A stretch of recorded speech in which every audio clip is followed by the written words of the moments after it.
Masih bersama Konspirasi Prabu, kita bicara dulu politik deh hari ini karena sekarang ini kan sudah tahun politik ya, dan di mana-mana kita bicara tentang elektabilitas parpol, tiket capres-cawapres dan macam-macam. Nah, salah satu partai yang juga cukup mencuat dan juga mencuri perhatian publik adalah Partai Perindo. Memang inilah partai non-parlemen ya, tetapi dalam beberapa kali survei yang saya perhatikan sudah meraih elektabilitas yang dikatakan cukup ya untuk bisa melewati ambang batas. Sebagai contoh misalnya berdasarkan hasil survei Litbang Kompas yang terbaru saja, ini tercatat elektabilitas Perindo itu sebesar 4,1%. Ini sudah melewati ambang batas untuk masuk ke parlemen. Bahkan beberapa partai yang sudah di parlemen itu juga sudah terlewati lewat survei atau di Litbang Kompas ini. Nah, apakah juga nanti Partai Perindo ini bisa tetap mempertahankan ketika berkontestasi nanti di pemilu yang akan berjalan sebentar lagi, tidak akan lama ya. Sekarang sudah bulan Maret dan ya Februari tahun depan 2024 kita sudah akan pemilu. Kita akan lihat seperti apa sepak terjang Perindo dalam tahun-tahun politik ini.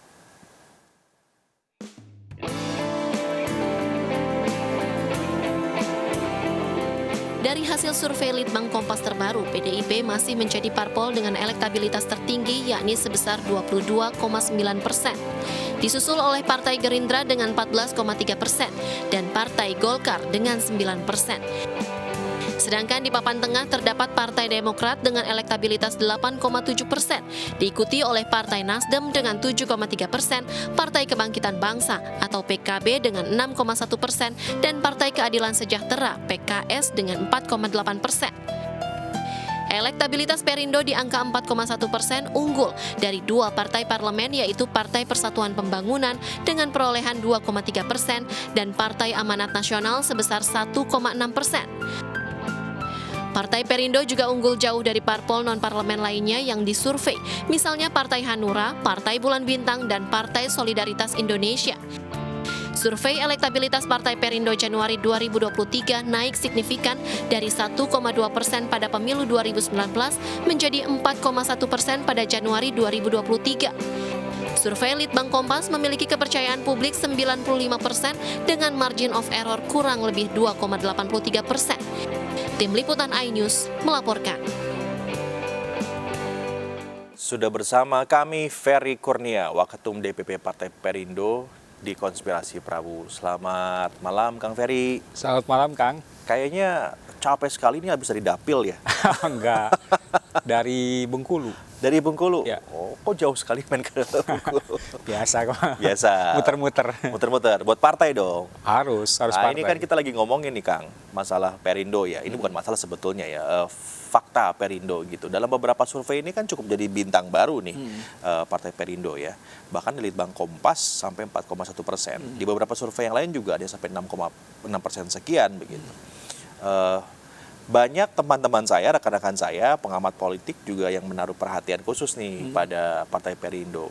Pertanyaannya itu kok bisa gitu kan, Partai Perindo bisa mencapai seperti itu. Kang Ferry jawabnya seperti apa? Sangat bisa, karena sekarang kita kan lihat, kalau lihat tren kan tidak lihat pada satu sisi saja. Ya. Misalnya dari aspek misalnya gerak langkah partai tidak, tapi dari berbagai sisi komprehensif seperti itu. Nah, kalau kita lihat tren survei sekarang ini, saya lihat dari beberapa faktor. Pertama misalnya program.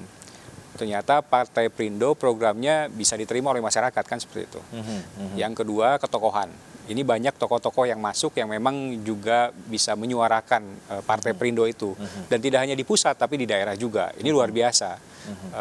Kita saksikanlah secara kasat mata ya, bahwa banyak tokoh-tokoh yang luar biasa dari mulai Aceh sampai dengan teman-teman kita di Papua. Ini banyak yang bergabung dengan Partai Perindo.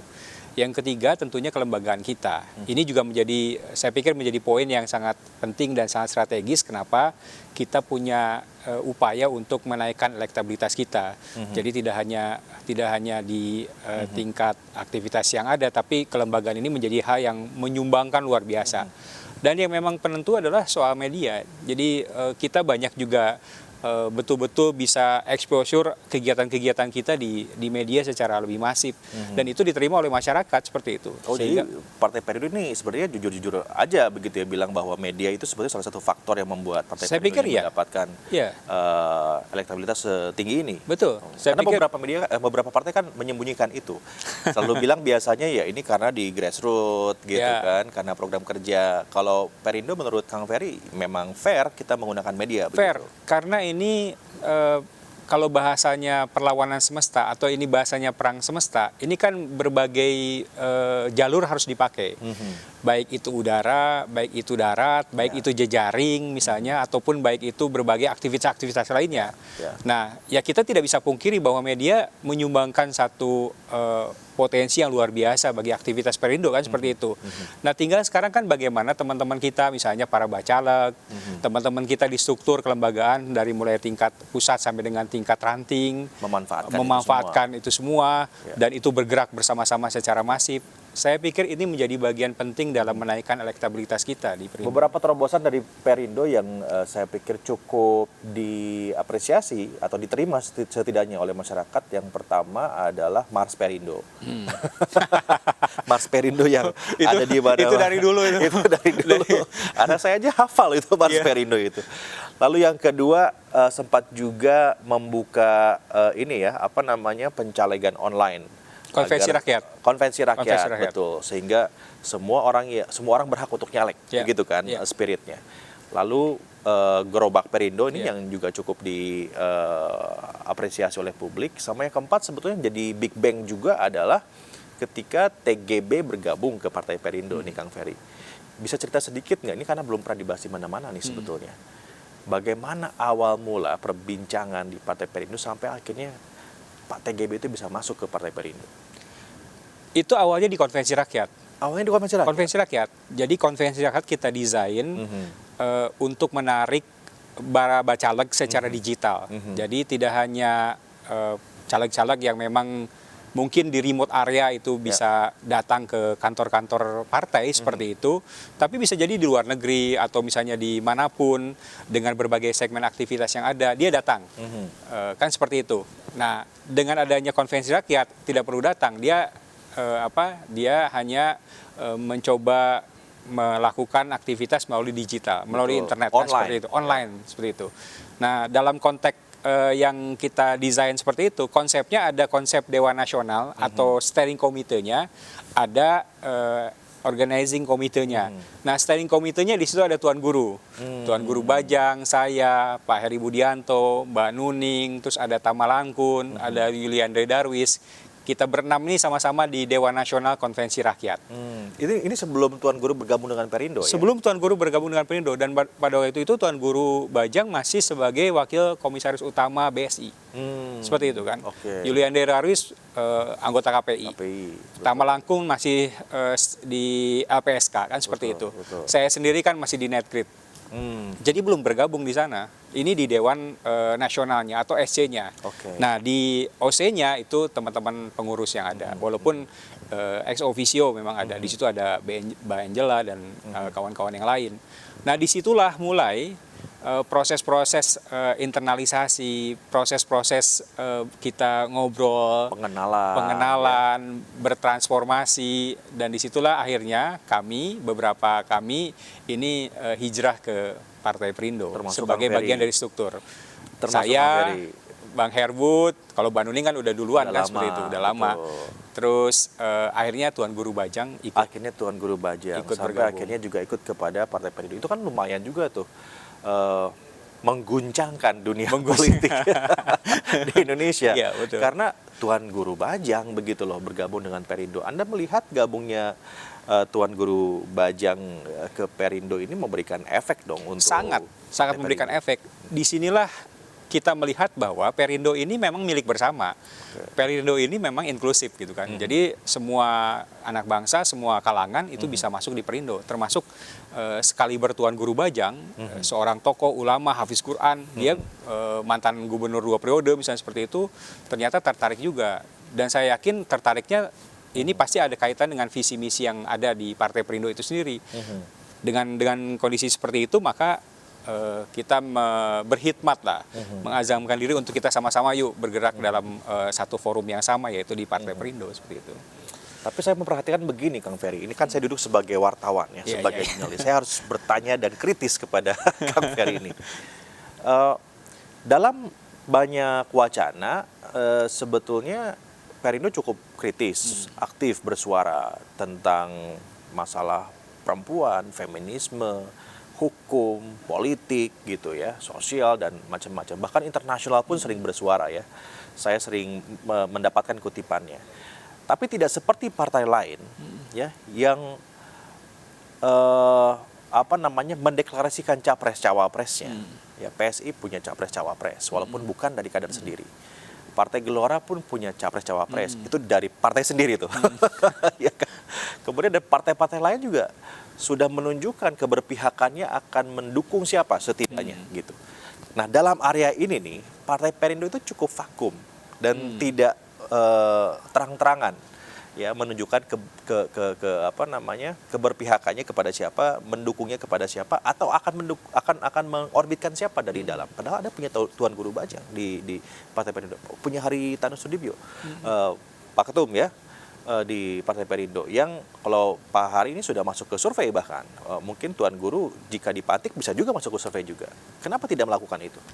Ya, pertama kita ingin memfokuskan pada aspek di pemilu legislatifnya. Oke. Jadi kekuatan ini harus kita bangun secara lebih utuh di legislatif. Bagaimana kita wajib untuk kita masuk ke Senayan, untuk kita masuk di DPR RI. Itu menjadi bagian dari sebuah grand design yang memang kita lakukan. Betul bahwa ada kotel efek, ada efek ekor jas yang memang ada. Bahwa dengan kita mengusung calon presiden, wakil presiden, maka nanti akan ada efek elektoralnya terhadap partai, kan seperti itu. Betul. Tapi kita juga tidak melupakan sebuah komunikasi politik yang dibangun seperti itu. Maka saya dan juga teman-teman mewacanakan sebuah narasi besar. Jadi tidak hanya soal figuritas, tapi narasi apa yang akan diusung. Itu kita wacanakan juga. Maka kita sampaikan di forum misalnya partai-partai non-parlemen seperti itu. Wacananya kan itu dibangun. Bagaimana membangun sebuah koalisi yang ada, bagaimana membangun sebuah wacana yang ada, baru nantinya mengarah kepada figuritas. Itu yang pertama. Yang kedua terkait dengan soal alternatif. Betul yang tadi Kang Prabu sampaikan bahwa ketika kita terjebak dengan urusan figuritas, maka disitulah kita terjebak dengan urusan orang per orang seperti itu. Padahal kita sendiri punya banyak sumber daya yang luar biasa, sumber daya manusia yang luar biasa. Tadi dikatakan kita punya ketum Pak Haritanu Sudibyo. Sekaliber beliau, siapa sih yang tidak kenal dengan Pak Hari? Tuan Guru Bajang, ini luar biasa, ulama, mantan gubernur, mantan anggota DPR, dan juga Hafiz Quran, ini luar biasa. Dan bagi kami ini menjadi satu juga yang harus kita coba informasikan bahwa kita ada tokoh-tokoh alternatif juga yang memang kita lakukan. Tapi tidak dalam konteks kita coba masuk dulu pada wilayah itu. Kenapa? Kenapa tidak segera dimasukkan ke dalam konteks capres-cawapres begitu? Kita harus tahu diri dengan kondisi yang ada, bahwa kita memang partai non-parlemen. Walaupun memang kita punya 2,6% suara di DPR karena usungannya adalah 2019. Betul kita punya suara, tapi kita juga harus memahami itu sebagai bagian dari sebuah strategi yang ada. Jadi terus saja komunikasi kita lakukan. Maka saya sih berpandangan bahwa ketika kita mengeluarkan berbagai narasi-narasi yang memang ada, narasi dan gagasan besar ya tentunya ya, saya yakin figur akan mengikuti. Di samping dengan figur-figur yang ada yang sekarang, yang top survei sekarang ini, pasti juga ada figur-figur alternatif yang bisa jadi nanti akan muncul. Dan yang paling coba kita harus lihat adalah sekuen waktu. Ini masih lama. Jadi bukannya masih sebentar lagi, Kang Ferry. Bulan Sekarang Oktober. sudah Maret. Bulan Oktober. Bulan Oktober tuh baru pencalonan. Betul. Oktober, November tuh baru mulai proses pencalonan untuk presiden, wakil presiden. Jadi saya yakin ini masih terus akan berubah. Kita belum tahu kan apakah memang yang sekarang sedang diusung ini akan berubah atau tidak berubah. Kita tidak tahu. 2019 punya pengalaman. Bagaimana misalnya pada waktu itu Pak Jokowi mengusung beberapa calon, ternyata last minute muncul Kiai Ma'ruf misalnya seperti itu. Nah ini juga harus menjadi bagian penting untuk kita baca secara lebih utuh. Apa takut nggak takut kehilangan momen Ya, nanti Saya keburu pikir- diambil oleh partai-partai lain sehingga yang menikmati tadi kotel efeknya adalah partai lain bukan Perindo. Saya pikir tidak. Tidak.